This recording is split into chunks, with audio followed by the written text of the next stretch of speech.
KBS 열린 토론.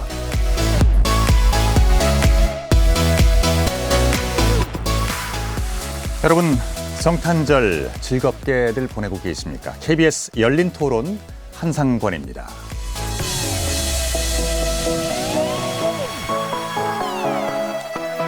(2023년) 올 한 해를 마무리하는 12월의 마지막 주를 맞아서 KBS 열린 토론, 오늘은 정치의 재구성 특집으로 준비를 했습니다. 올 한 해도 여의도 정가를 뜨겁게 달구었던 굵직한 이슈들이 참 많았죠. 그 가운데 세 가지만 추린다면 여러분께서는 또 어떤 뉴스를 선택하시겠습니까? 그리고 올 한 해 가장 이름값이 오른, 이른바 가장 뜬 정치인은 누구라고들 생각하시는지요? 또 반면에 가장 실망스러운 행보를 보여주었던 인물을 꼽는다면 누구 얼굴이 가장 먼저 떠오르십니까? 정치의 재구성 패널들이 위의 질문에 각각의 답을 했습니다. 열린 토론 정치의 재구성 패널들이 꼽은 2023년 정치 분야 3대 뉴스와 가장 주목받은 정치인은 누굴지 지금부터 그 이야기 풀어보겠습니다. KBS 열린 토론 지금 시작합니다.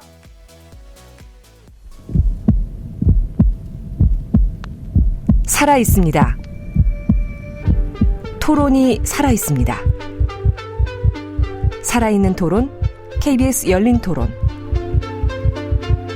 토론은 라디오가 진짜입니다. 진짜 토론, KBS 열린 토론. 자, 정치를 보는 색다른 시선, 정치의 재구성. 오늘 함께 하실 네 분의 논객 여러분께 소개하겠습니다. 이기인 국민의힘 경기도의회 의원 나오셨습니다. 네, 안녕하십니까. 이기인입니다. 반갑습니다. 하헌기 전 더불어민주당 상근 부대변인 나오셨고요. 네, 안녕하세요. 하헌기입니다. 네, 김종민 정의당 정책위 의장 모셨습니다. 네, 김종민입니다. 안녕하세요. 메리 크리스마스. 네, 메리 크리스마스입니다. 최수영 시사평론가 자리하셨습니다. 네, 안녕하세요. 최수영입니다. 반갑습니다. 오늘 문자로 참여하실 분은요, 샵 9730으로 의견 보내주실 수 있습니다.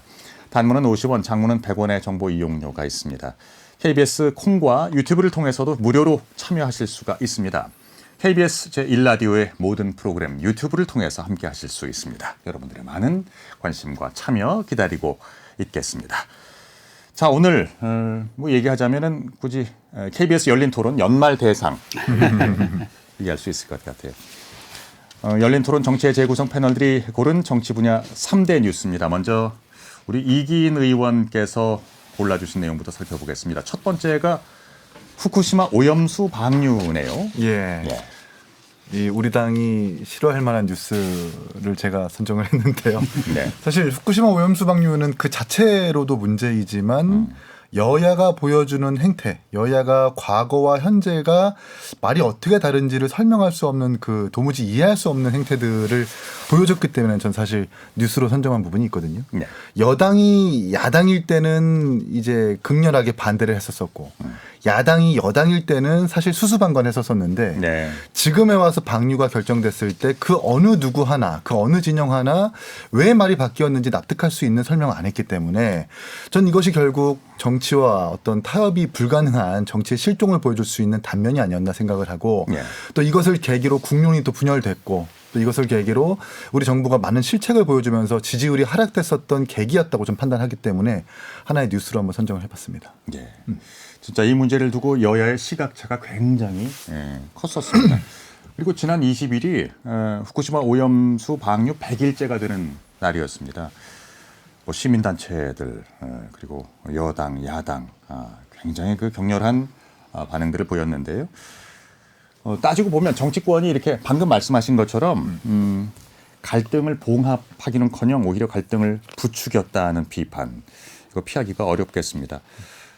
먼저 최수영 평론가는 어떻게 생각하세요? 네. 그렇습니다. 그러니까 사실 근데 저는 이제 이게 여권이 이제 여당이 이제 리스크 관리를 잘 못한 케이스인데 보십시오. 지금 후쿠시마 방류가 이제 100일째, 그러니까 지금 100일째 되는 날이었는데 사실 이 뉴스는 지금 전혀 다뤄지고 있지도 않아요. 그러니까 또 이게 안전하게 지금 돼가고 있는지 지금 후속 모니터링조차도 보도되지 않고 그러니까 정말 저는 이게 여야가 국민의 공포심과 불안감만을 자극했던 거지 실질적으로 과학에 근거한 이야기들은 없었다고 저도 분석을 하는 겁니다. 그러니까 예. 이런 측면에서 놓고 보면은 당시 정말 이 이슈를 어떻게 자당에 유리한 쪽으로 가져가느냐에만 혈안이 돼 있었지 실제 국민들이 받을 그런 부분들에 대해서는 정치권이 전혀 머리를 맞대거나 뭐 논의하지 않았거든요. 100일이 지난 지금 여기에 대해서 지금 전혀 국민들은 마치 지금 후쿠시마 방류 원래 없었던 것처럼 하는 그렇게 그 말하자면은 지금 평온한 일상들을 누리고 있는데 예. 과연 그러면은 정말 이렇게 이 리스크 관리했던 여권 그다음에 정말 이걸 마치 이제 뭐 그 우리 국민의 안전이 붕괴될 것처럼 호들갑을 떴던 야당 여기에 대해서 한마디 말이 우리하고 말이 없지 않습니까? 그런 측면에서 놓고 보면은 이러한 것들이 오히려 국민들이 기성 정치권에 대한 불신과 그런 어떤 그런 말하자면은 정치 개혁에 대한 그런 욕망들을 오히려 더 자극하는 그런 전 소재가 아니었나 그렇게 생각합니다. 대단히 그 소재가 정치적으로 소비가 된 건 맞는 것 같고요. 그렇게 극렬히 반대했던 그 목소리들은 어디로 갔을까요? 우리 김종민 정책위 의장은 어떻게 생각하십니까? 그러니까 저는 이제 정치가 그런 문제를 해결하지 못하는 것도 좀 한 축의 문제인데 꼭 이 후쿠시마 오염수 방류에 대한 논쟁을 보면서 조금 깊게 좀 우리가 봐야 될 거는 국가가 이제 국민들이 어떤 의심을 한단 말이에요. 예. 근데 대부분은 이제 합리적 의심을 갖고 있어요. 근데 그 의심을 대부분 이제 국가 권력에 의해서 가짜 뉴스를 막 괴담으로 치부하고 그건 아니다 이렇게 몰아가는 것 자체가 저는 조금 돌아봐야 될 측면이 있다고 생각해요. 그러니까 국민들이 과도한 의심을 하고 또 야당이 이제 그런 것을 기초로 해가지고 어떤 논리를 구성하고 얘기한다고 하더라도 국민들이 의심한다고 생각하는 것 자체를 국가가 설명하고 해설하고 이해시키는 게 굉장히 중요한 건데 그거를 가짜 뉴스다, 뭐 괴담이다 그렇게 몰아가는 것 자체는 좀 고민을 좀 더 한 축은 해봐야 되지 않나 이런 생각이 들었습니다. 네. 하 대변인? 야당이 무능한 건 무능한 건데 그와 별개로 지금 국가 역할에 대해서 좀 생각해 볼 필요가 있습니다. 지난주에 한동훈 비대위원장 내정 국면에서 그 국민의힘에서 나왔던 얘기가 비유로 이순신 장군 이런 얘기 나왔거든요. 네. 제가 듣고 좀 황당했어요. 그 얘기 나올 무렵쯤 해서 강제동원 피해자들, 일본 강제동원 피해자들 일본 기업 상대로 낸 2차 손해배상 청구에서 결국 대기업에서도 또 그 일본 전범 기업들이 손해배상 청구해야 된다라고 판결이 나왔어요. 이렇게 되면서 이제 우리 정부의 방안이었던 제3자 변제 방안 이게 꼬여버렸거든요. 왜냐하면 제3자 변제 방안에 보면은 거긴 우리 기업만 있고 일본 기업은 하나도 없기 때문에 잘 안 풀리고 있어요. 네. 이런 부분들에 대해서 국민들이 우려가 있는 거거든요. 후쿠시마 오염수 방류 문제뿐만 아니라 강제동원 문제까지 포함한 일본에 대한 태도에서.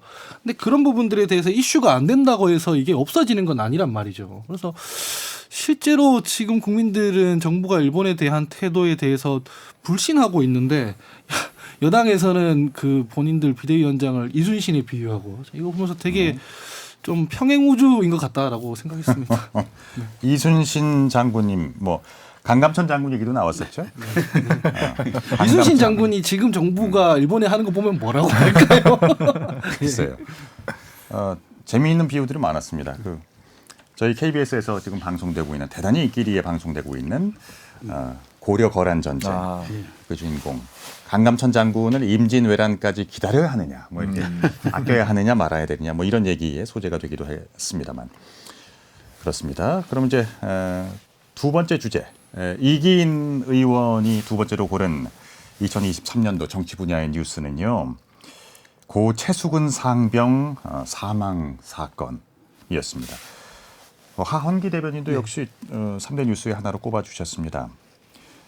그러니까 최상병 사망 사고의 원인을 밝히기 위해서 또 수사를 시작했던 그 박정훈 전 해병대 수사단장 현재는 그 명령을 어겼다는 지휘관의 명령을 어겼다는 항명과 상관 명예훼손 혐의로 재판을 받고 있습니다. 먼저 이 의원 설명을 듣고 하 대변인의 설명 차례로 들어보겠습니다. 사실 최수근 상병 사망 사건은 진짜 후진국에서나 일어날 법한 사고이죠. 그 사고의 대처도 그렇고 사고를 수습하는 군과 정치권의 행태도 그렇고 우리나라 군의 문화가 얼마나 폐쇄적인지 보여주는 한 단면이 아니었나 생각을 하고 군과 연결된 정치권과 이 부조리한 권력들이 얼마나 좋지 않은지를 국민들에게 여실히 보여주는 뉴스가 아니었나 싶고요. 사실 최수근 상병 사망 사건에 있어서 가장 핵심은 최수근 상병의 사망입니다. 급류에 휩쓸려서 사망했었던 그 흔적들 그리고 그것을 통해서 다시는 재발 방지를 하기 위해서 어떤 매뉴얼을 어떻게 고쳐야 하는지를 정치권이 논의하고 그것을 들여다봐야 하는데 지금은 당장 부조리한 권력관계가 어떻게 개입됐는지 그것을 정당하게 수사하기 위해서 수사에 나섰던 박정훈 대령을 린치하는 것에 있어서 이것의 핵심이 좀 맞춰져 있는 것이거든요. 그러니까 지금 제가 아까 첫 번째 뉴스에서 말씀드렸지만 정치와 어떤 정치의 제대로 된 기능이 보여지지 않고 있기 때문에 최수근 상병에 대해서 다시 한번 재발할 수 있는 이런 여지도 지금 아직까지 배제하지 못하고 있다. 정치가 제대로 된 기능을 못하고 있다. 저는 이렇게 생각을 하고 그 본질을 잊지 말자는 취지에서 이 최수근 상병 사망 사건을 3대 뉴스로 한번 골라봤습니다. 네, 하 대변인. 이게 민주당 진영으로 치면 이게 보수 진영에서는 조국 사태에 준하는 일이거든요. 본인들이 인지가 없어서 그렇지. 조국 사태 때 거의 민주당의 도덕성 우위라고 하는 것들이 일종의 파산을 맞이하면서 위선, 내로남불 여기에 이 프레임에 갇혀가지고 지금도 고생하고 있습니다. 마찬가지인데 이걸로 보수는 세 가지 상징을 잃어버렸어요. 첫째로는 뭐 안보하면 보수다. 이게 상징이죠. 사실 이 정부 들어와서 뭐 북한 무인기가 수도 상공에 막 들어온다거나 강릉 낙탄 사고가 있다거나 이런 일들이 있었지만 네. 그 있을 수 있어요. 그런 일들은 있을 수 있는데 병사들이 백주 대낮에 병사가 지금 잘못된 상관의 지시로 죽었는데 이거를 지금 뭐 진상 규명하려고 하는 문제에 있어서까지 그 대령 그분 진상 조사하려는 주체를 탄압한다. 이거 이런 모습을 보이고도 과연 안 보는 보수다 이런 얘기 할 수 있는가? 첫 번째는 그거고 두 번째는 세대 연합이 이걸로 무너졌습니다. 이 세대 연합이라는 게 지금 보수 정당이 탄생하기 위한 어떤 결정적인 요소였는데 그 세대 포이론에서도 이게 완전한 건 아니었어요. 주로 젊은 남성들 위주로 모였죠. 근데 그 젊은 남성들이 그때 윤석열 대통령께서 200만 원 군인들한테 200만 원 월급 이런 공약 막 했지 않습니까? 그걸 지키기는커녕 지금 이 사람들이 군 복무하러 갔다가 목숨을 잃었는데도 이렇게 대우하는 것. 그다음에 마지막으로는 공정과 상식이라는 상징도 해체돼 버렸죠. 왜냐면은 박정훈 대령 지금 탄압받는 거 보면서 아마 많은 분들이 윤석열 검사를 떠올릴 겁니다. 그래서 이건 보수 진영에서 심각하게 생각하고 먼저 나서야 되는데 왜 이런 식으로 이 문제를 다루는지 모르겠습니다. 현재 재판이 진행 중인 상황이고요. 그 최종적인 결과를 지켜보도록 하겠습니다. 지난주였죠. 그 임성훈 전 사단장이 사망 사건 당시 현장에 있었던 지휘관하고 통화한 내용이 공개가 됐는데요. 두 분 들으셨어요? 네, 보도를 봤습니다. 예, 최평론가님. 네네. 저도 보면서 그러니까 이게 사실 굉장히 이제 이렇게 뭐 재판이 진행 중인 상황이고 이제 결론이 법정에서 나겠지만 어쨌든 저는 이러한 것들 지금 두 분이 잘 지적해 주셨는데 이 이슈는 대단히 여당이 관리하기 어려운 이슈입니다. 그래서 저는 초기 대응에 어쨌든 저는 이게 박정훈 대령이 수사단장으로 살 때 거기다 맡겨놨어야 했다. 왜냐하면 사실 지금 그 경찰로 이첩이 되고 나니까 바로 지금 임성근 사단장에 대해서 지금 그 수사가 좀 이루어지고 있는 건 아닙니까?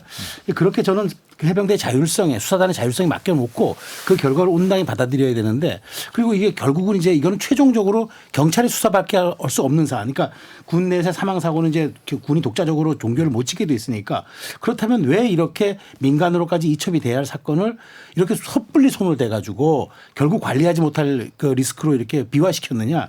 이 점에 대해서는 저는 정말 그 정부의 어떤 브랜드와 상징도 무너졌고 오히려 여기에 대해서 그 정무적 그 감각에 대한 허점들을 정말 노출한 것이 아니냐. 그래서 저는 이 부분은 좀 두고 저는 좀 뼈 아픈 대목이 될 것 같아요. 언젠가는 그 확정적인 진실이 밝혀지겠죠.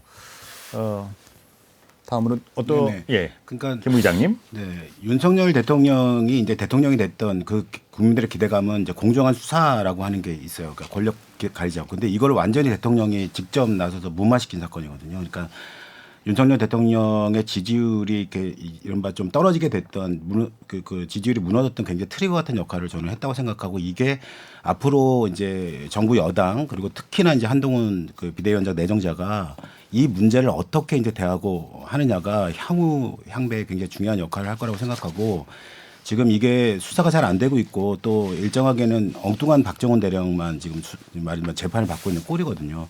이 문제에 대한 또 되돌리고 공정한 부분으로 이렇게 한동훈 내정자가 돌이키기 위한 또 야당의 특검 수용 문제라든가 이런 것들에 대한 전향적 자제가 아마도 좀 한동훈 내정자의 굉장히 중요한 어떤 심판대가 첫 번째 되지 않을까 이렇게 생각이 듭니다. 이기인 의원께서도 스스로 자당이 아플 수도 있는 그런 이슈를 아주 용감하게들 뽑으셨습니다. 지금 사실 여당이 야당을 비판하는 것도 쉽고 야당이 여당을 지적하는 것도 쉽지만 지금 야당이 야당을 스스로를 성찰하는 게 가장 중요한 가치라고 생각을 하기 때문에 네. 민감하지만 꼭 이게 이슈 좀 거론해야 될 이슈라고 생각을 해서 선정을 해봤습니다. 이따가 어떤 이슈를 또 말씀하실지 제가 보겠어요.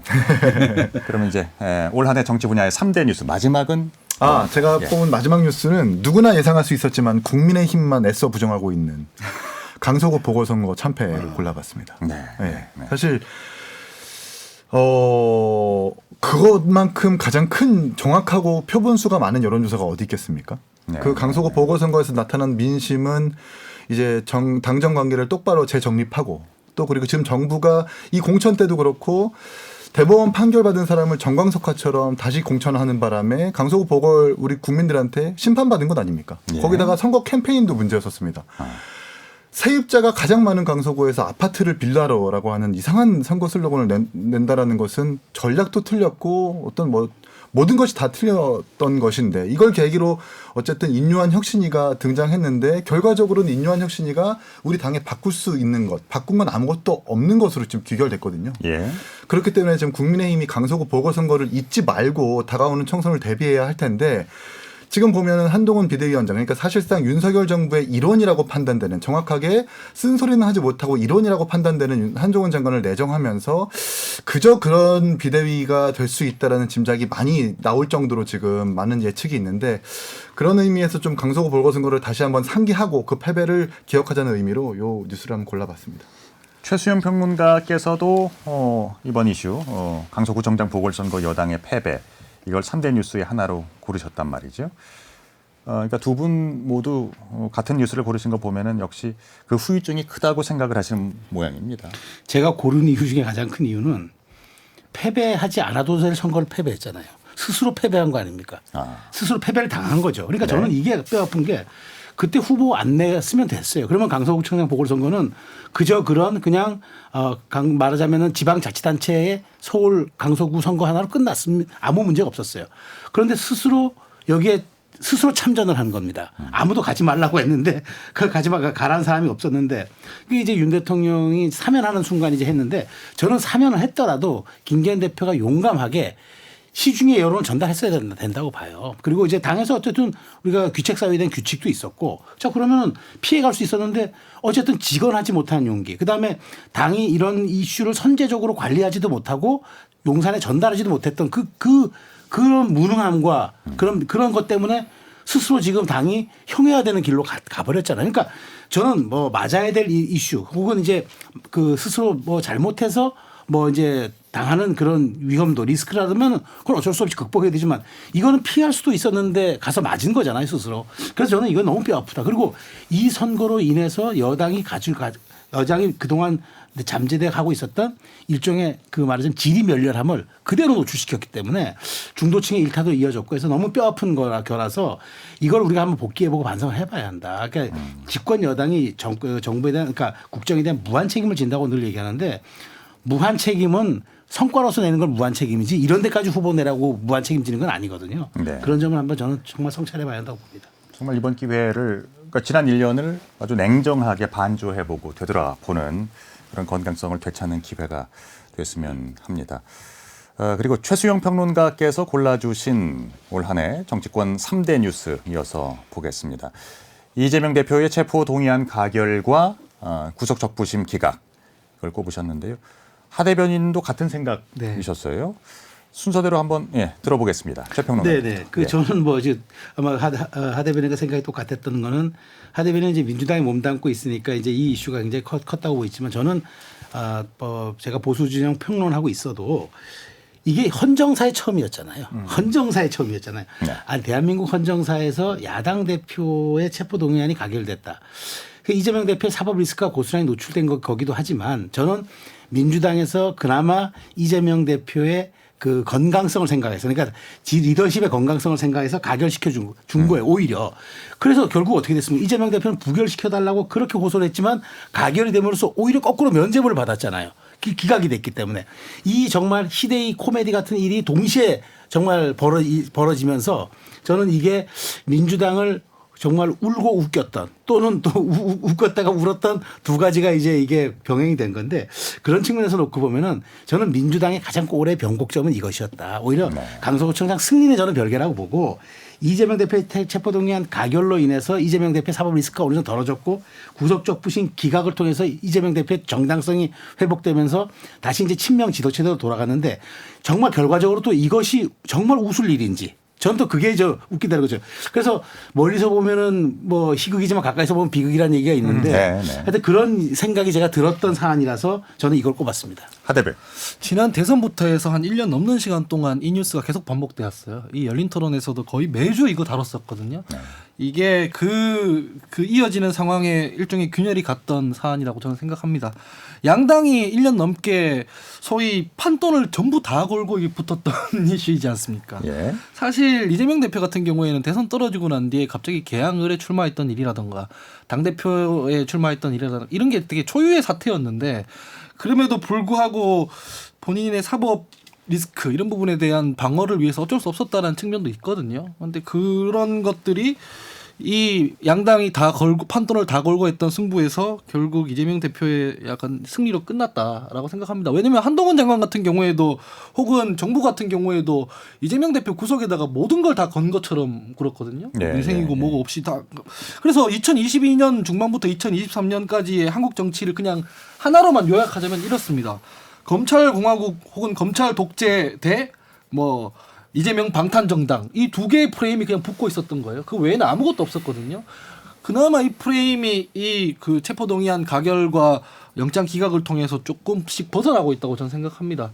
방금 최성 평론가님 잘 말씀해 주셨지만 체포동의안이 가결되면서 뭐 민주당은 방탄 프레임을 벗어 던질 수 있게 됐고 그다음에 이재명 대표 개인으로선 영장 기각을 얻어냄으로써 일단 뭐 본인이 갖고 있었던 어떤 그런 사법적 리스크 같은 걸 좀 벗어 던지고 다시 돌아올 수 있게 됐죠. 그래서 근데 말씀처럼 마냥 좋은 일인가라고 묻는다면 앞으로 또 정치적으로 보여줘야 될 겁니다. 아마 리더십을. 근데 전 개인적으로 이런 그 기소된 피의자에 대한 구속 여부 같은 것들은 그러니까 보통 이제 증거인멸이나 도주 우려에 대한 뭐 이런 판단이 아닐까 싶은데요. 그러니까 우리나라에서는 거기에 그 한 가지 징벌적인 의미가 더 더해져서 이런 지난번과 같은 이제 관심의 집중을 가져오지 않았나 싶고요.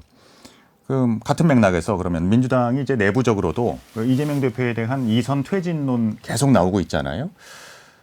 내년도 4월 총선에서도 역시 이런 그 사법 리스크가 이재명 대표에 대한 이런 사법 리스크가 여전히 주요 변수가 되리라고들 보고 있는 거죠. 전혀 총선 전까지는 체포동의안이 다시 넘어올 것 같지도 않고 법원에서도 뭐 법원 인사 시기랑 맞물려 가지고 뭐 판결이 날 것 같지도 않고 해서 사법 리스크는 총선 전까지는 다시 불거질 것 같지 않습니다. 그 전에 뭐 이선 후퇴라든가 혹은 민주당에서 윤석열 대통령한테 간혹 말하는 탄핵이라든가 전 이런 거 되게 싫어합니다.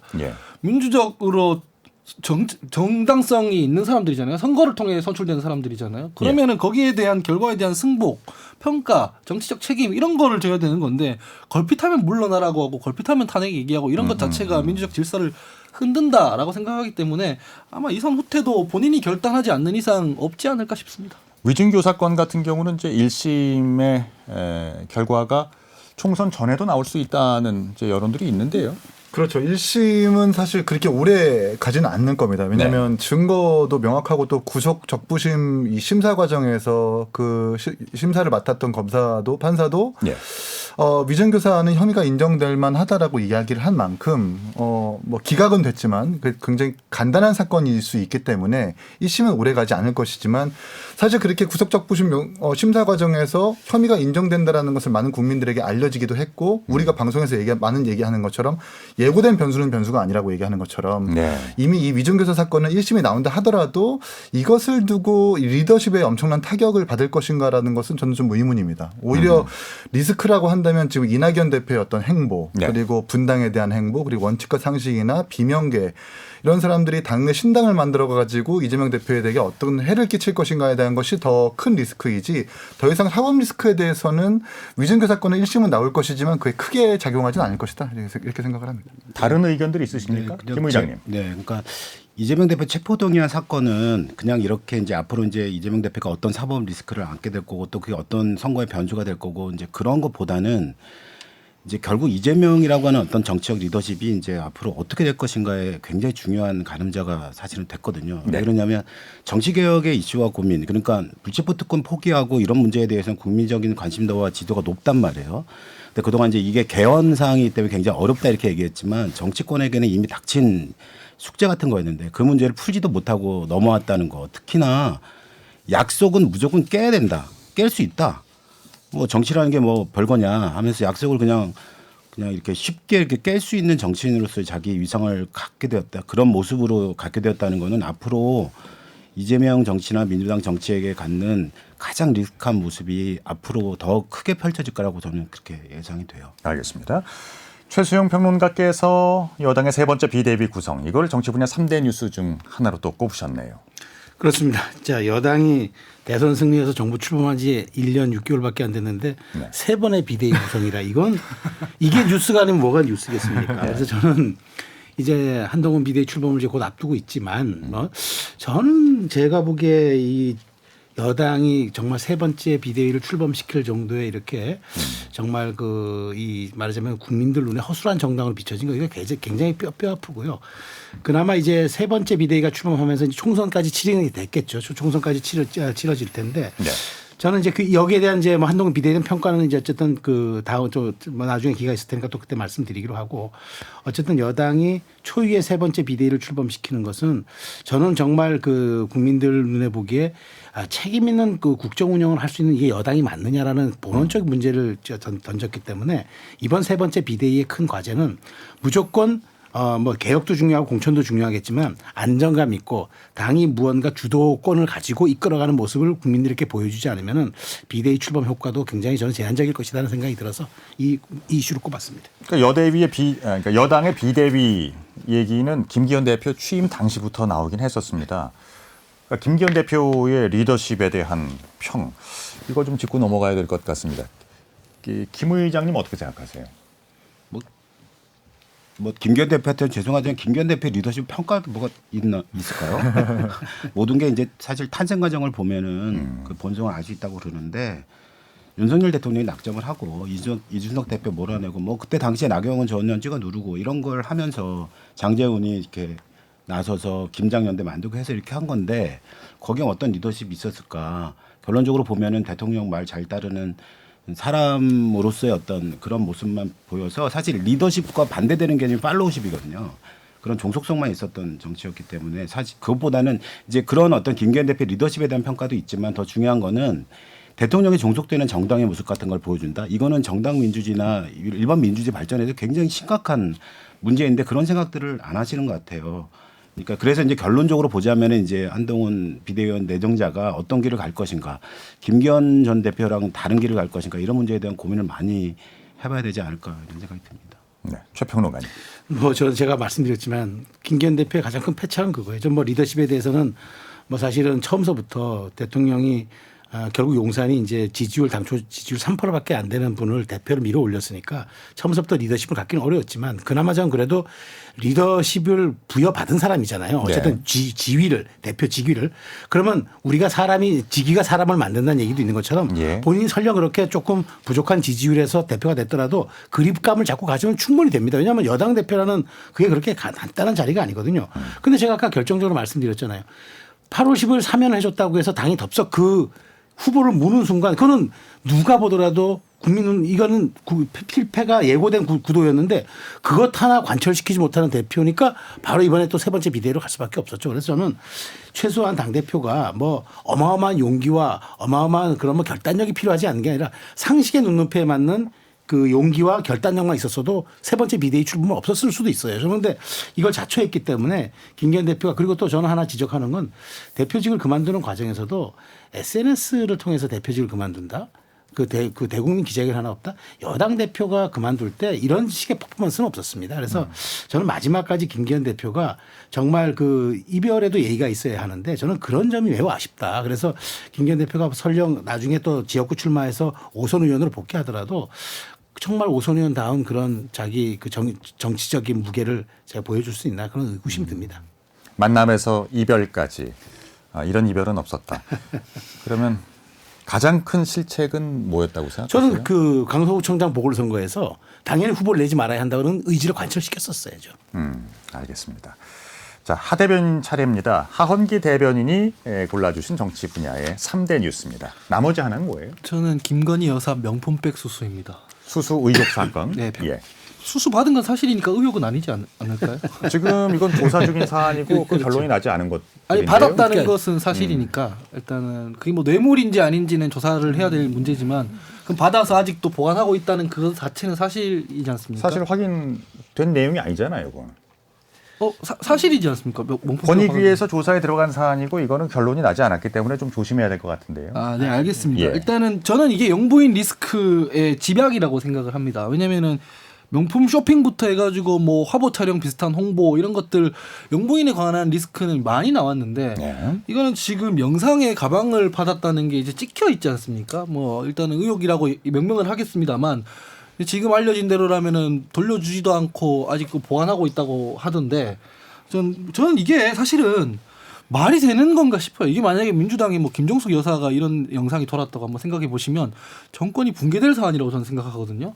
이게 이슈 파이팅이 잘 안 되고 있는 것도 이해가 안 되고 여당에서 이게 방어가 된다고 생각하는 것도 저는 사실 이해가 안 됩니다. 뭐 그 지난주에 한동훈 장관이 얘기하는 거 보니까 뭐 몰래카메라 공작 이런 얘기를 하던데 그렇지가 않아요. 그거 취재윤리 문제는 별도로 짚더라도 그 취재윤리 문제가 있다고 해서 명품백을 수수받았다. 그 영상이 찍혔다는 사실 자체가 없어지는 건 아니거든요. 이를테면은 최순실 의상실 같은 경우에도 보면은 그 몰래카메라로 찍은 거잖아요. 근데 그걸 관련해서 뭐 취재윤리 지적하거나 그런 적 없었습니다. 다 최순실 의상실이나 비선 실세 논란만 불거졌었지. 그래서 여기에 대해서 똑바로 지금 여당이 혹은 정부가 털어내지 않는 것 이거 되게 문제라고 생각하고 이거 도이치모터스보다 훨씬 대중들한테 직관적으로 와닿는 문제거든요. 명품백을 받았다. 얼마나 직관적입니까?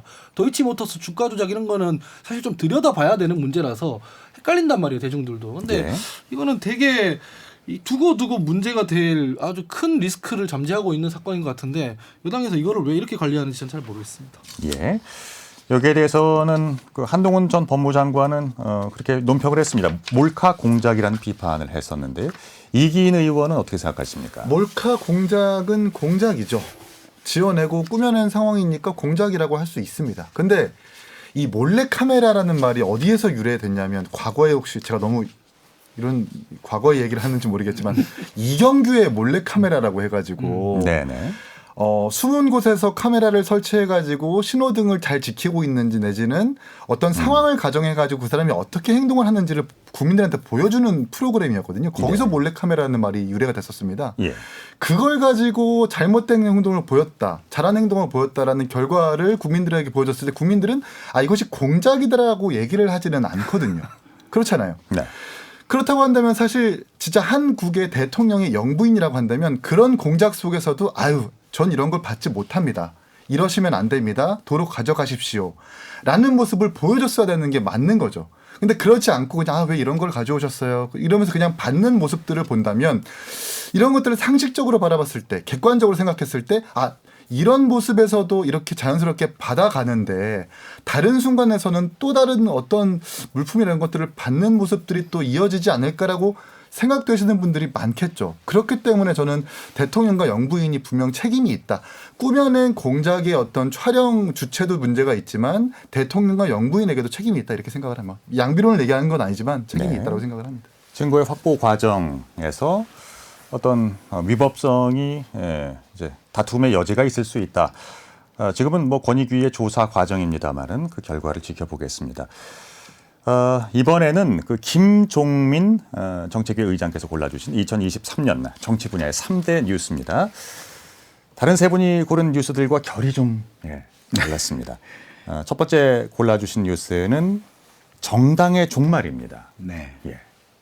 그러니까 저는 2023년 이렇게 정치를 돌아보면 정당이라고 하는 것이 이제 더 이상 정치로서의 작동하는 그런 게 좀 이제 굉장히 심각한 상태에 왔고 거의 이제 정말 몰락지경이 아닌가 이런 생각을 해보게 된 건데요. 아까도 잠깐 지적하셨는데 이제 국민의힘부터 좀 잠깐 말씀드려 보면은 3번의 비대위원장이라는데 사실은 4번입니다. 뭐 주호영 비대위원장에서 다시 정진석 비대위원장을 바뀌는 것까지 포함하고 그러니까 사실은 정당으로서의 어떤 대표자를 등록할 때 7번이나 바뀐 거거든요. 이게 도대체 상식적으로 이런 시절이 있었나 할 정도로 심각한 문제라고 생각이 들고 이게 다 이렇게 당대표가 많이 변했다는 것은 넘어서서 대부분 대표가 다 끌려 내려왔다는 거예요. 자기가 내려오고 싶어서 내려온 대표는 아무도 없다는 거죠. 그러니까 다 끌려 내려왔다는 측면에서 굉장히 심각한 정당의 모습을 갖추고 있나 이런 생각이 들고 네. 아무리 대통령제 사회라고 하더라도 대통령 마음대로 하는 이런 수직 상하, 복종 이런 것들이 이렇게 판치는 그런 정당의 모습이 어떻게 가능한지 이런 것들을 좀 고민해 봐야 할 것 같고 한동훈 비대위원장 내정자도 자기는 이제 뭐 복종하지 않고 맹종하지 않는다 이런 말을 쓰긴 했는데 예. 현재 국힘의 모습이 그런 거거든요. 이런 것들을 변화시키고 만들어가지 않는 한 불가능할 거라 보여지는데 현재 한동훈 비대위원장 내정자가 현재 윤석열 대통령과의 관계 모습을 봤을 때 이게 가능할까? 그건 좀 어렵지 않을까 생각이 들어요. 민주당도 뭐 이로 말할 수 없다고 생각하거든요. 이게 불체포 방탄 정당이다 이런 것들을 좀 넘어서서 한 명의 대표가 거의 대부분 당을 사당하는 방식까지를 쓰게 되고 강선 지지층이라고 하는 것을 이용해서 민주주의를 실종시키고 이런 것들 굉장히 심각하다고 생각돼요. 특히나 180석 이상의 의석을 몰아주고 현재 과반 이상의 의석을 계속 확보하고 있는데도 불구하고 아무리 대통령이 거부권 쓴다 하더라도 바꿀 수 있는 것들이 굉장히 많고 민생적으로 경제적으로 할 게 많은데 이런 것들은 하나도 신경 쓰지 않은 채 당대표의 어떤 것을 막기 위해서 했다. 이런 모습을 돌이켜보면 현재 87년부터 이어졌던 정당 체제를 기축으로 했던 대의민주주의 체제가 네. 정말 이게 계속 가능한가 이게 존속 가능한가 이런 걸 진짜 많이 생각해 봐야 된다고 생각이 들어요. 그런 의미에서 내년도 총선에서는 이 정치 체제에 대한 근본적인 변화와 고민을 위한 개헌 정치 연합 같은 게 안 만들어지면은 안 된다고 생각이 들어요. 그러니까 이게 양당 중심의 어떤 것에 생겨서 어떤 삼정치가 생기면 뭔가 세상이 나아질 거다. 예. 그런 것보다는 정치 체제 전반을 다시 뜯어고치고 고민하는 그런 과정이 되었으면 좋겠고 그 과정에 국민들의 주권이 더욱더 보장되는 방향에서 정당 민주주의 체제를 이렇게 보완하는 그런 방식으로 변화가 필요한 게 아닌가 이런 생각이 듭니다. 알겠습니다. 하 대변인부터 의견 좀 들어볼까요? 저는 뭐 정당의 종말, 제도의 문제 이렇게 생각하진 않고요. 그냥 정치의 증발이라고 생각해요. 민주당에서 보면은 선거법 이렇게 바꾸면은 뭐 문제가 나아질 것이다 이런 얘기들 많이 하잖아요. 전혀 그렇지 않아요. 왜냐하면은 다당제라면은 뭐 정치 극단화를 막는다. 그러므로 연동형으로 가야 된다 그러는데 유럽 한번 보세요. 뭐 아르헨티나나 이탈리아나 네덜란드나 이런데 다 다당제 하는 국가인데 다 극우가 집권해요. 극우 정당 들어서고 그래서. 그 말하자면은 이거는 정치하는 사람들의 문제가 있어요. 제도가 어떻든 정당 구성이 어떻든 정치하는 사람들이 지금 있는 그 지도자들처럼 굴면 정치가 망가지는 것이고 제도가 어떻든 정당이 어떻든 간에 정치하는 사람들이 민주적으로 정당 운영하고 정치적으로 협상하려고 하고 그러면 제대로 돌아가는 것인데 네. 제가 봤을 때는 지금 여당이나 야당이나 소수 정당들까지 해가지고 지금 갈피를 못 잡고 정치인들이 너무 자기 욕망만 내세우는 이 문제에서 다 벌어지는 것 같거든요. 그래서 저는 체제나 제도나 이런 걸 바꾸면 나아질 거라고 하는 기대에 대해서는 사실 좀 회의적입니다. 그러면 어떤 게 그 답이 될 수 있을까요? 대안으로 제시될 수 있는 건 뭐가 있을까요? 사실은 전 지도자들의 역할이 제일 중요하다고 생각하는데요. 이분들이 계속 이런 식으로 정당 운영하면은 어느 제도에서건 어느 체제에서건 계속 정치가 이렇게 갈 거라고 생각해요. 미국 같은 나라 정치 양당제 오래된 국가인데 괜찮을 때도 많았지만은 트럼프 들어서고 하니까 엄청 극단적으로 변하는 거잖아요. 네. 그래서 결국 사람이 더 중요하다 이렇게 봅니다. 예, 최평론가님. 네. 저희 이 코너의 이제 이름이 이제 정치의 재구성 아닙니까? 저는 정당의 종말이라는 점은 조금 동의하기 어렵고 정당의 재구성은 필요하다. 재구성. 정치를 재구성하듯이 정당도 재구성을 해야 될 필요가 있는데 뭐냐면 이제 정당이 기능을 못 하고 있는 건 맞아요.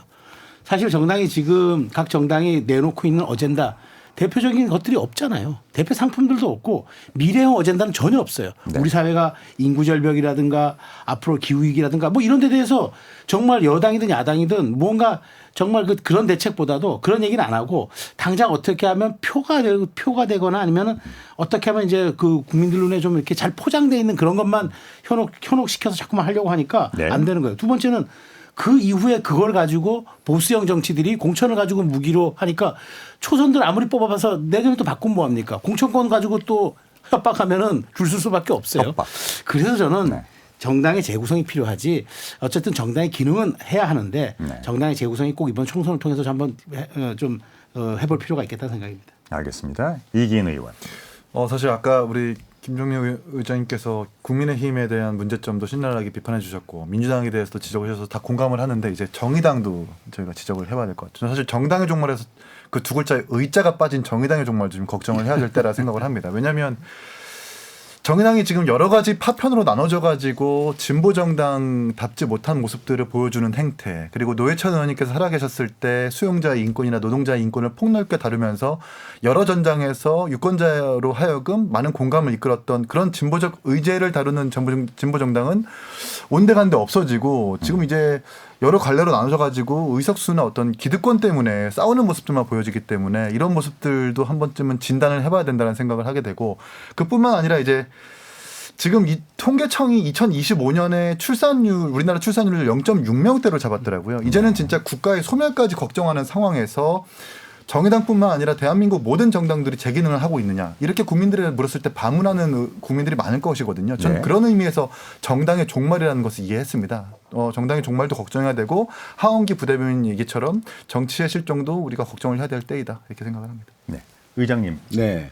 근데 이제 그 하나는 이제 제가 뭐 이따가도 좀 말씀드리려고 했는데 이제 새로운 당이 만들어지고 또 이제 삼정치가 만들어지고 그런 게 요즘에 이제 중요하잖아요. 근데 이게 만들어지는 것이 그동안 많이 실패를 해왔어요. 근데 그럼에도 불구하고 이제 삼정치 영역이 남았던 게 이제 진보정당, 정의당 같은 정당들인데 사실 삼정치로서의 정의당의 역할은 거의 실패했다고 저는 그렇게 생각이 들어요. 그러니까 양당 책임을 물어서 양당이 잘못했다고 말하면 우리한테 많은 지지가 국민들에게 있을 것이다라고 생각했던 아니란 생각도 다 심판을 받았고, 삼정치, 그러니까 말하자면 이제 정당의 종말 속에는 정의당의 종말로 표현되는 이른바 진보정당의 일정한 실패와 혁신하지 않으면 절대 안 된다라고 하는 생각을 포함하고 있는 얘기입니다. 근데 제가 이제 정당의 종말을 좀 더 강하게 말씀드리는 이유는 뭐냐면은 사람들이 다 그렇게 생각한다는 거죠. 새로운 정당이 만들어진다. 또 새로운 좋은 리더십이 생기면 된다는 건데, 현재의 대의 정치 체제로 표현되는 정치 체제 내에서 새로운 좋은 리더십, 새로운 좋은 정당이 만들어지면 된다고 했던 수많은 세월을 다 정치가 다 흐트려 버린 거예요. 그러니까 말하자면 흐트러 날려 버린 거거든요. 네. 더 이상 이런 체제와 체계로는 좋은 리더십이 만들어질 수 없다. 윤석열, 이재명 같은 리더십만 나올 수밖에 없다.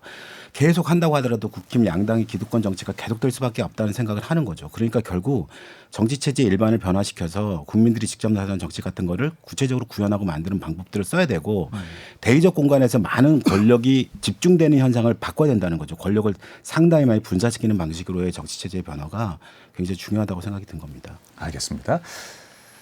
그리고 김종민 정책위 의장께서 고른 두 번째 3대 뉴스는 신당은 신당? 네. 이런 키워드인데요. 그러니까 이제 근래 이제 신당 실험과 고민이 계속 이제 이어지고 있고 여러 가지 가능성과 고민이 타진되고 있어요. 저는 이제 삼정치를 해야 된다고 생각하고 양당 기득권 정치가 깨져야 된다고 생각하는 입장에서 신당이 만들어지는 거는 무조건 환영을 하고 어떤 정당이 만들어도 박수 쳐야 된다고 생각을 해요. 예. 그런데 요즘에 만들어지는 여러 가지 정치의 양상과 고민이 조금 고민이 되는 게 있거든요. 그러니까 예를 들어 이제 제가 이런 표현을 쓰는데요. 짜장면이 있고 짬뽕이 있어요. 이걸 바꾸겠다고 하는 거죠. 다른 걸 먹고 싶은 거죠, 사람들이. 그런데 짬짜면을 시키는 경우가 있잖아요. 그러면 결국 그러니까 이 시키는 사람의 마음속에는 짜장면과 짬뽕이라는 걸 두 가지를 시켜서 다 만족하려고 생각했지만 현실에서는 짜장면이 이 짜장면이 더 맛있어지고 짬뽕이 더 맛있어지는 걸 생각하거든요. 그러니까 말하자면 양당 기득권 정치는 더욱더 강화되는 거죠. 이런 양상이 이때까지 새로운 신당이 만들어지는 게 다 양당 기득권 정치로 다시 흡수됐던 이유라고 생각이 들거든요. 그러니까 마라탕 같은 게 만들어져야 되는 거죠. 새로운 메뉴가 만들어져야 되는데 그런 게 안 만들어지면 크게 문제가 된다고 생각해요. 그런데 현재 새로운 정치를 만들고 고민하겠다는 분들에서도 본질적으로는 그동안 그 양당 기득권 영역에서 계속 얘기해왔던 말하자면 그 안에서 정치적 실험과 혁신을 실패했던 요소를 스스로도 반성하고 고민한 속에서 새로운 정치를 만들어야 되는데 스스로의 반성이 별로 없다는 거죠. 예를 들면 이낙연 전 총리도 생각해 보시면 조국 장관의 임명의 주요한 당사자였어요. 네. 그런 거에 대한 반성과 고민이 없어요. 이준석 전 대표도 놓고 보면 김건희 여사의 여러 가지 모습에 대해서 실질적인 얘기와 고민이 그 당시에는 없었거든요. 요 근래 얘기하기 시작했지. 이런 변화가 좀 만들어져야 되는데 현재 신당의 모습은 그렇지 못하다고 생각해요. 여기는 정의당의 새로운 진보 정치에 대한 변화도 비슷한 양상으로 되고 있어서 이 문제에 대한 뼈를 깎는 혁신과 고민이 없이는 새로운 당을 만든다고 정치가 변하는 건 아니다. 이렇게 생각해야 돼요. 신당의 한계에 대해서 말씀하시는 거군요. 한계가 아니라 예. 진짜 신당을 만들겠다고 하면 정말 새로운 정치 아까 말씀하셨지만 새로운 정책과 고민 세상의 변화에 대한 갈구와 추구 이런 것들을 명확하고 선명히 보여줄 때 가능한 것이지 양당이 뭐가 잘못됐다는 것을 얘기한다고 새로운 정치가 만들어지지 않는다는 거죠. 네, 알겠습니다. 자, 그리고 김종민 정책위 의장의 마지막 픽을 보겠습니다. 이재명 대표와 관련된 내용입니다. 네. 이거는 제가 사실 고민이 많았어요. 왜 그러냐면 이렇게 뭐 정의당이 뭐 민주당의 모습에 대해서 비난과 여러 가지 그러니까 비판과 고민을 많이 이렇게 자유롭게 할 수 있는 정당이지만 네. 그동안 이제 민주당 이중대라고 하는 꼬리표가 붙고 그런 고민이 굉장히 많았거든요. 근데 요 근래 이제 민주당의 모습 같은 걸 보면서 굉장히 이게 실망 정도가 아니라 정치를 이런 방식까지로 망가뜨리나 이런 고민을 굉장히 많이 했습니다. 그 중에 하나가 당연히 이제 일정한 강성 지지층을 중심으로 했던 이재명 대표의 여러 가지 모습들 당을 사당화하고 그러니까 사당화하는 걸 넘어서도 정당의 모습을 완전히 이렇게 저는 정당의 종말에 굉장히 중요한 역할을 한 게 이재명 대표라고 생각해요. 그런데 그거 못지않게 굉장히 더 중요한 거는 약속을 깨는 게 당연하다고 생각하는 겁니다. 그러니까 생각해 보시면 우리 이제 국민들의 여러 이제 단톡방들이 있잖아요. 이 방 안에서 정치 얘기만 나오면 싸워서 상당히 극단의 정치로 갈립니다. 네. 서로 의견이. 그러니까 단톡방이 깨지는 경우가 엄청 많이 발생을 해요.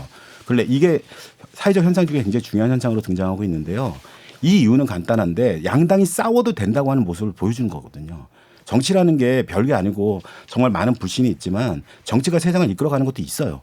그런데 이렇게 서로 양극단의 정치와 불신과 서로 처절한 증오 이런 정치만 하는 것은 문제라고 생각하는데 지금 그 주인공이 윤석열, 이재명이라고 하는 두 사람으로 극단화된 것이고 예. 또 하나는 이제는 약속을 안 지켜도 된다고 생각하는 것이 아주 일반화되어 있어요. 선거법 약속 안 지킨 거 상식적이죠. 불체포 특권 몇 번을 약속하는 겁니까? 어떻게 대국민한테 약속했던 모든 것이 상황에 따라서 다 변할 수 있다. 이런 모습은 저는 이제 이런 정치가 용납이 안 돼야 되고 이런 정치에 대해서 조금 심각하게 좀 고민해 봐야 되지 않나 생각합니다. 알겠습니다. 여기에 대한 논평을 좀 해주시죠. 네, 최평론가님. 네, 뭐 그 지금 뼈아픈 지적들 하셨는데 저는 어쨌든 이 그 김 기자님께서 지적하셨던 이런 부분들은 사실 지금 정치인의 기본은 신뢰고 약속을 지키는 모습인데 그런 가장 기본적인 것조차 우리가 아예 기대하지도 않고 그걸 깨는 걸 당연하게 여긴다는 이 정치 문화는 사실은 정말 퇴출시켜야 하는 거 아니겠습니까? 네. 이런 점들은 정말 뼈 아프게 생각하고 올 한 해를 마무리했으면 좋겠습니다. 예. 오늘 이렇게 네 분이 골라주신 2023년도의 정치 분야 3대 뉴스 쭉 훑어봤습니다. 뭐 잘했다 잘못했다 이야기들이 참 많았습니다만 잘했다고 칭찬하는 건 없었네요. 그러고 보니까. 예.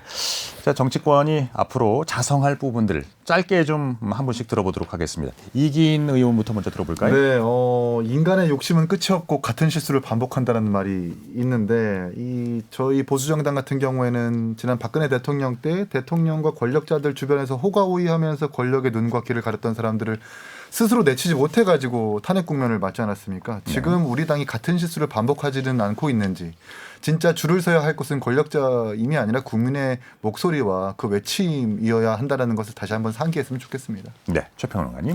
저는 좀 전에 말씀드린 신뢰 회복이 반드시 필요하다. 짧게 가름하겠습니다. 예. 하대빌.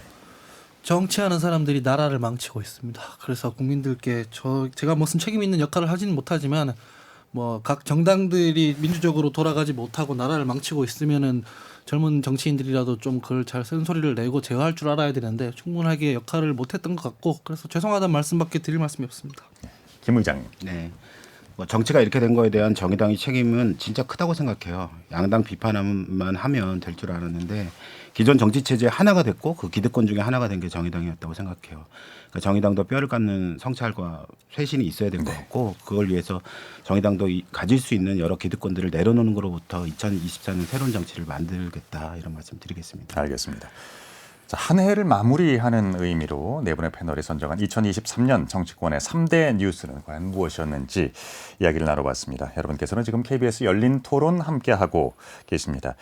유튜브에 들어가셔서요. KBS 1라디오 혹은 KBS 열린 토론을 검색하시면 지금 바로 토론하는 모습 보실 수 있습니다. 방송을 듣고 계신 여러분이 시민 논객이십니다. 계속해서 많은 참여와 의견 보내주시기 바랍니다. 상대 얘기 중에서도 맞는 얘기가 있잖아요. 그러면 예, 거기까지 동감이 이루어졌으니까 그럼 또 요 다음 가시죠. 무슨 정반합 이렇게 가야 되거든요. 이기고 지는 걸 떠나서 좋은 결론을 더 줄여내셨으면 좋겠어요. 선 넘지 않는 그런 토론. 별로 의미는 없을 것 같아도 그래도 그런 자리가 자꾸 있어야 뭐가 변화가 있을 것 같아요. 그렇게 하다가 보면 뭐라도 뭐 하나 얻어 걸리는 게 있겠죠. 시민 논객 여러분을 기다립니다. 평일 저녁 7시 20분 KBS 열린 토론. KBS 열린 토론 정치의 재구성 2부 최수영 시사평론가, 김종민 정의당 정책위 의장, 하헌기 전 더불어민주당 상근 부대변인, 이기인 국민의힘 경기도의회 의원 네 분과 함께하고 있습니다. 2부에서는 주요 인물들 위주로 이야기를 나눠보겠습니다. 올 한 해 정치권에서 가장 성과를 높인 성공적인 발자취를 남긴 인물은 누굴까? 그리고 반면에 가장 아쉬움을 남긴 정치인은 누구일까? 정치의 재구성 패널들의 평가를 들어보겠습니다. 먼저 하 대변인의 픽입니다. 뜬 인물, 뭐 비정치인도 괜찮아요. 제가 정치인 중에서는 차마 이 사람은 그래도 성공적이었다라는 말을 도저히 양심상 못 붙이겠어서 많이 네. 고민을 해봤는데 예. 요즘 서울의 봄 영화가 뜨고 있잖아요. 예. 거의 1000만에 가깝게 가고 있다고 하던데 거기서 20대 30대들을 비롯해서 여러 사람들이 그 이태신 장군이죠. 그 모델인 장태환 장군에게 이입하는 거를 봤습니다. 저도 개인적으로는 그런데 왜 그런가 생각해 보니까 이 정치권에서 아까 전에 김종민 위원장께서 잘 말씀해 주셨듯이 도무지 원칙이라는 걸 지키질 않아요. 국민의힘 예를 들면은 뭐 지금 말씀하신 대로 선출된 당 대표를 뭐 대통령이나 뭐 윤핵관들이 쫓아내질 않나. 이게 민주당에서도 보면은 사실상 본인들이 했던 약속을 막 뒤집고 그럼 정의당이라도 원칙을 지키고 있냐 하면은 거기 막 비례대표 의원이 창당 선언하면서 막 비례대표직 유지하면서 다니잖아요. 근데 그거 이를테면 돈이라든가 이해관계 때문에 제명도 하나 못 하고 있잖아요. 다 원칙이라는 걸 안 지키고 있는데 그렇게 원칙이 다 붕괴되고 파산되어 있는 사회다 보니 영화 속에서 이제 장태환 장군처럼 이렇게 원칙대로 뭘 하려는 뭐 굳이 그 영화 속에서나 역사 속에서나 실패했지만 근데 그런 모습에 좀 사람들이 감동받는 게 아닌가 해서 사람들이 그 영화 보고 나오면은 직접 유튜브라든가 인터넷에 찾아본대요. 실제로 역사가 어땠는지 사람들이. 그렇기 때문에 좀 재조명 받은 인물이 아닐까라고 생각해서 그렇게 픽을 했습니다. 가장 이 시대에 필요한 것, 원칙과 상식. 이거 모임 이름인데요? 네. 그냥 원칙이라고만 했습니다. 원칙이군요. 예. 올 한 해 가장 성과를 높인 인물 장태환 전 장군 이야기를 해주셨습니다. 반면에 올 한 해 정치권에서 가장 아쉬운 행보를 보인 인물 누구를 뽑으시겠습니까? 제일 기대를 많이 받다가 사람들한테 실망을 많이 받은 사람은 저는 한동훈 장관이라고 생각해요. 네. 한동훈 전 장관이죠 이제. 예. 왜냐면은 아까 전에 일부에서도 말씀드렸다시피 이재명 대표 체포 동의안 국면에서 한동훈 장관이 사실 판도를 많이 걸었었습니다.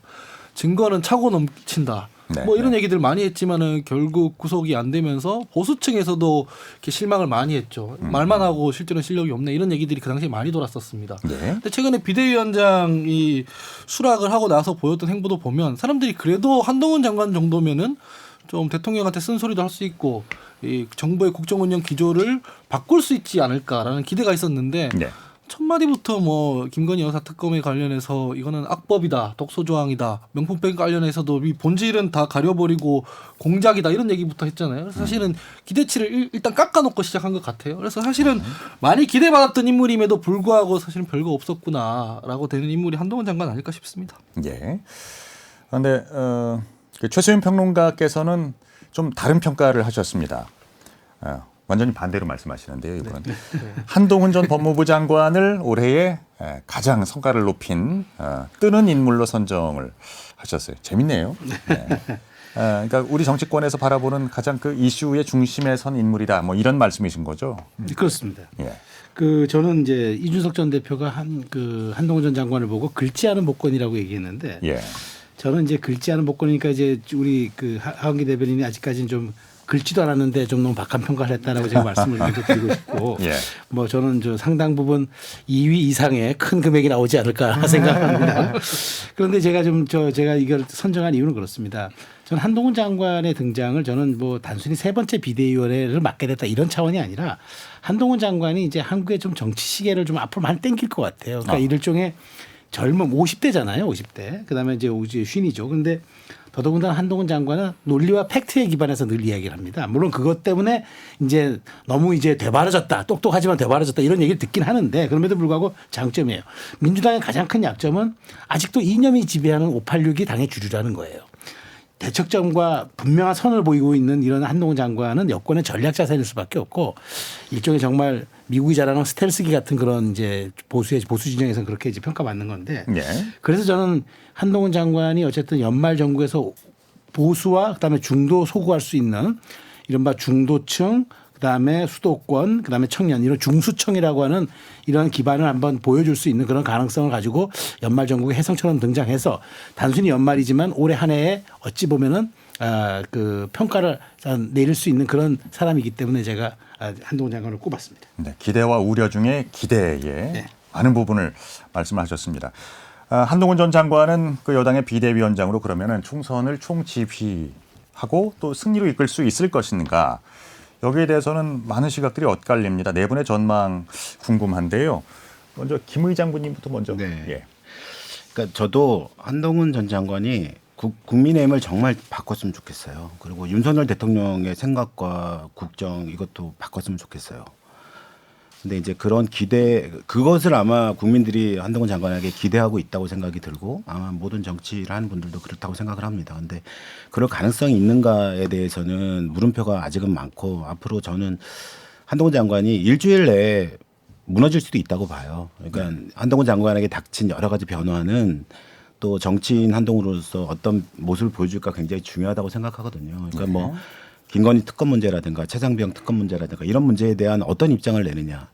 그다음에 국회 기자들이 이제 국민들을 대신해서 굉장히 질문을 많이 하게 될 텐데 그동안은 법무부 장관으로서 자기가 준비한 멘트만 하면 됐었거든요. 근데 앞으로는 국민들이 궁금해하는 점, 국민들이 생각하는 점에 대한 얘기가 계속 질문들로 갈 때 어떤 발언을 할 것인가 이런 것도 굉장히 중요한 문제 같고 비대위 인선하게 될 텐데 다시 뭐 찐윤 윤핵관 이렇게 하냐. 요즘에 근래 등장한 한핵관이 등장할 수도 있다.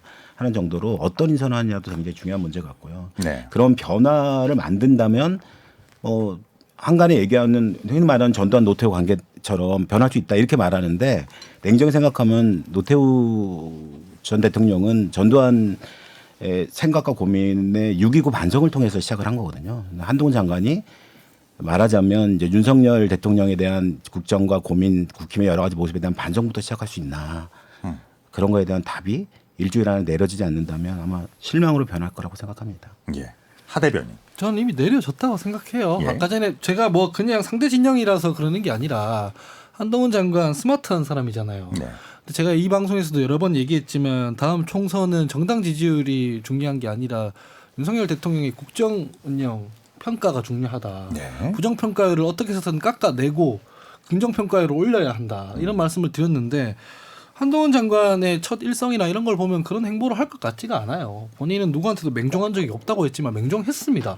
맹종 안 했으면은 본인이 법무부에서 인사관리단 만들어서 인사검증할 때 그러면은 그 본인의 의사대로 판단해가지고 대통령한테 준 결과물이 그거란 말입니까? 아니거든요. 인사권자가 하는 대로 그냥 따라갔을 뿐이에요. 첫 번째도 그렇죠. 특검법이나 이런 것도 보면은 예전에 한동훈 장관이 본인이 특검에 소속돼서 검사를 했을 때랑은 기준이 많이 달라졌어요. 기준이 왜 달라졌냐면은 그거는 김건희 여사 방어해야 되기 때문에 그런 거거든요. 국정 기조를 전환시키겠다는 어떠한 정황이 보이지가 않아요. 그렇기 때문에 사실은 실제로 정치권에서 아까 방금 김종인 위원장께서 잘 말씀해 주셨지만은 이게 법조 기자들 상대하는 거랑 다르거든요. 한 일주일, 2주일 정도면은 이미 판판이 깨지게 될 텐데 저는 이미 그 첫 일성부터 너무 많이 꼬였다라고 생각을 합니다. 알겠습니다. 이기인 의원. 네, 저 아직 뭐 시작도 하지 않은 한동훈 비대위를 평가하는 것이 사실 조심스럽고 적절치는 않으나 국무위원으로서의 한동훈 장관은 국민들에게 있어서 청량감을 준 것은 맞습니다. 네, 네. 국무위원이 그냥 한없이 당하기만 하고 갑과 을의 위치에서 소심하게 답변하는 모습이 아니라 할 말을 한다라는 모습을 정확하게 보여준 거는 평가할 만해요. 근데 이제 비대위원장이라고 한다는 것은 어찌 보면 당 대표와도 같거든요. 네. 정치와 당 운영을 하는 것인데 이것은 또 국무위원과는 또 다른 문제입니다. 그렇다면 당대표, 비대위원장으로서의 한동훈 장관이 지금까지 켜켜이 쌓여있는 당내 문제들, 이를테면 윤석열 검찰총장이 당내에 들어오기 전에 이준석 전 대표를 향해서 말했었던 3개월짜리라고 한다든지 무조건 내쫓으려고 했었던 그런 작전들, 그리고 이준석 대표를 부당하게 내쫓는 그런 과정들, 그런 과정에서 자신의 처지를 오버랩해가지고 젊은 층의 지지자들이 다 떠나간 이런 문제들은 어떻게 풀어갈 것인가. 그리고 그 문제에 있어서 이준석 대표도 뭐 일부 책임이 있을 수 있겠지만 이것이 대통령의 문제가 있다라고 말할 수 있는 위인일 것인가.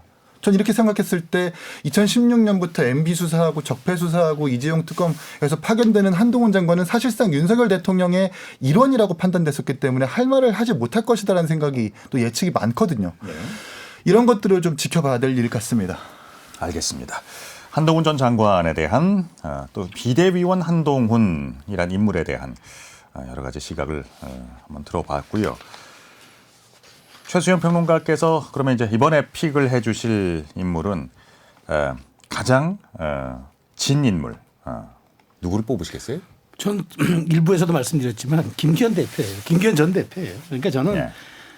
그 사실 본인이 정말 이 대표직을 정말 잘 정무적 감각을 갖고 수행했으면 어쩌면은 총선까지도 갈 수 있었는데 정말 이번에 본인이 보여줬던 그 판단력의 부재, 그다음에 용기의 부족, 이 두 가지가 그다음에 정무적 감각의 조금 그 미스 이런 것들이 어우러져서 네. 전 스스로 가장 몰락을 자초했던 인물이 아닌가. 근데 이제 다시 지역구에 출마를 할 것 같은데요. 그렇게 지역구에 출마해서 5선 의원이 돼서 여의도에 복귀한던들 정말 그 정치적 무게 감당해낼까 저는 그래서 약간 의구심이 듭니다. 알겠습니다. 자, 이어서 이기인 의원께서 뽑은 올 한 해 가장 성공적인 행보를 보인 정치인 천하용인이네요. 천하용인 가운데 한 분인 천하람 국민의힘 순천갑 당협위원장입니다. 요거 설명 잘 해주셔야겠는데요. 천하람을 선정한 이유는 뭐 천하용인이라는 상품이어서도 그렇지만 어쨌든 뭐 대한민국 1등 시사 프로그램 열린 토론 출신이기 때문에 네, 그렇습니다. 상당한 이유가 있군요. 네. 그렇습니다. 뭐 농담이고요. 네. 젊은 나이에 당대표 후보에 도전한 것도 사실 평가할 만한데 이 보수정당에서 험지 더 나아가서 불모지라고 하는 호남 순천에 스스로 선택을 하고 자기뿐만 아니라 아내와 가족들을 데리고 그곳에 가서 아무런 연고도 없는데 변호사 사무실 개업하고 그 호남 주민들과 호남 국민들과 스스로 융합하면서 보수정당의 어떤 문제들을 이해시키고 하는 그런 모습들이 저는 지난 총선부터 지금까지 많은 국민들께서 좀 평가해주고 계시다. 특히 이번 전당대회를 기점으로 천하람이라는 사람을 더 많이 알려진 계기였었기 때문에 네. 올해 뜬 인물로 천하람을 한번 선정해봤습니다. 그럼 내년 총선에서는 어느 당 소속으로 나가게 될까요? 일단은 순천으로 출마하는 것은 기정사실이라고 본인이 방송에서 밝혔고 예. 또 신당으로 갈지 국민의힘으로 갈지 지난 4년 동안 순천에서 국민의힘 당인으로 소속된 분들과 선거를 준비하면서 아무래도 쌓였던 여러 가지 것들이 있겠죠. 이것 때문에 아마 고민을 하는 지점인 것 같은데 제가 말씀드릴 수 있는 것은 이준석 대표가 탈당이나 선언하겠다는 27일 이전에 선택을 할 것이다. 이렇게 말씀드릴 수 있습니다. 알겠습니다. 자, 그리고 2023년 가장 아쉬운 행보를 보였던 정치인. 윤석열 대통령이 지금 2표나 받았습니다. 누가 표를 주었냐면은 이기인 의원과 김종민 정책위 의장이신데요. 선정 이유를 좀 이유. 네, 저부터 말씀드리겠습니다. 보통 정권 교체는 10년 주기로 일어났었잖아요. 김대중 노무현 대통령 때도 그렇고 이명박 박근혜 대통령 때도 그렇고. 그런데 문재인 대통령 임기가 끝나고 5년 만에 정권 교체가 됐던 이유는 문재인 정부가 못했던 것도 있지만 젊은 사람들이 많이 바라는 공정과 상식이라는 가치를 윤석열 정부가 잘 실현할 수 있을 거라는 기대감이 컸기 때문입니다. 예. 그렇기 때문에 많은 근소한 차이일지라 할지라도 많은 젊은 사람들이 표를 줘서 이 정부가 탄생을 한 것이죠. 근데 지금은 보면 어떻습니까? 사실 여러 여론조사에서도 그렇지만 3대 6의 비율로 많은 부정평가가 뒤따르고 또 민생에 집중되기보다는 이념에 매몰되는 모습, 그리고 툭하면 당을 장악하려는 불순한 의도들이 더 많이 보도되는 모습, 그리고 그런 것들을 보도하는 언론들에 있어서 가짜 뉴스이고 이것을 빨리 필터링해야 된다라는 이런 일련의 모습들을 보면서 어떻게 5년 만에 정권 교체를 이뤘던 국민들의 뜻이 이렇게 무너질 수 있는가, 또 이렇게 1년 6개월 만에 부정평가가 더 높은 정권이 되었는가라는 생각을 한번 해보니까 가장 진 인물로 당연히 윤석열 대통령이 생각이 났다, 이렇게 말씀드립니다. 김 의장님은 뭐 비슷한 관점이십니까?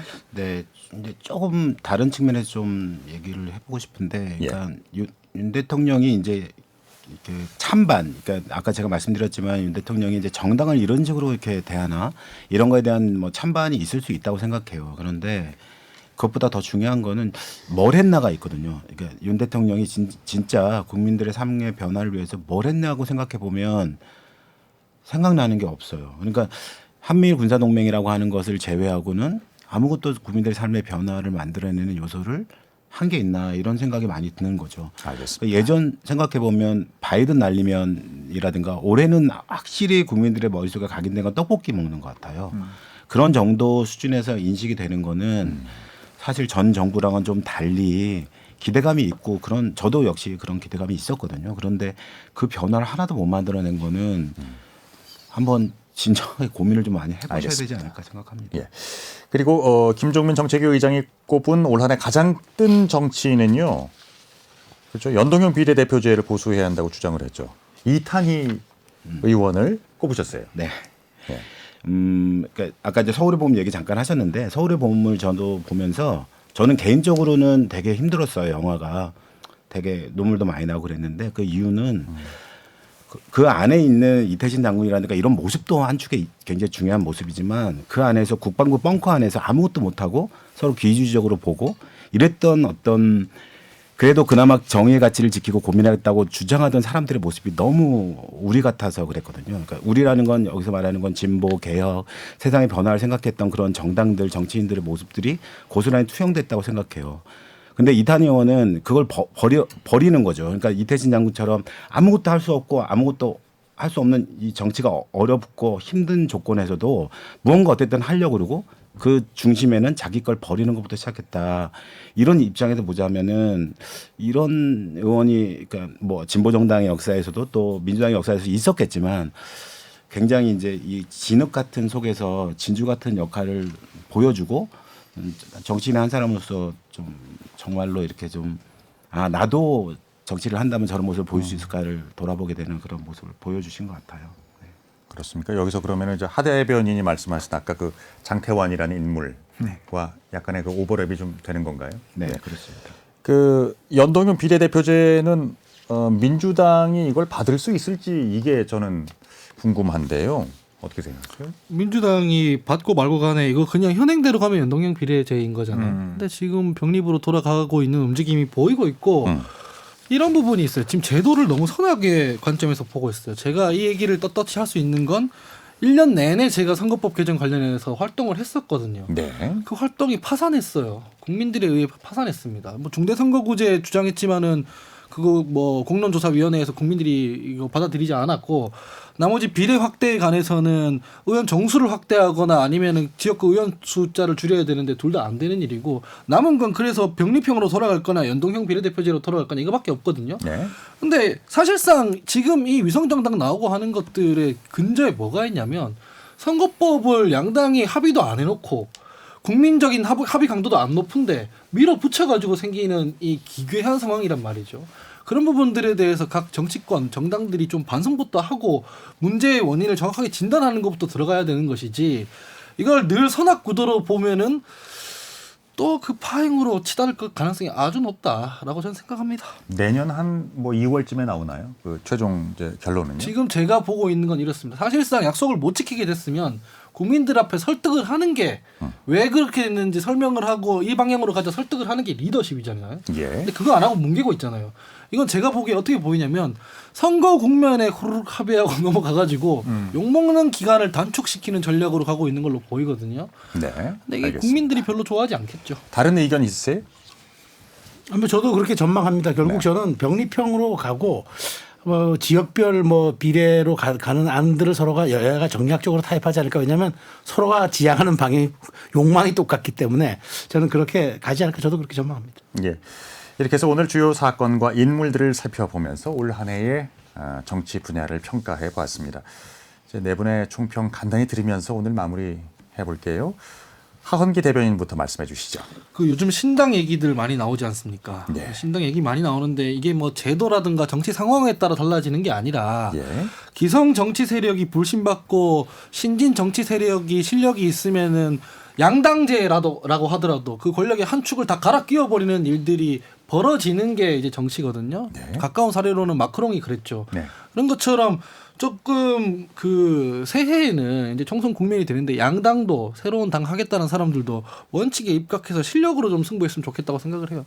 예. 최평론가님.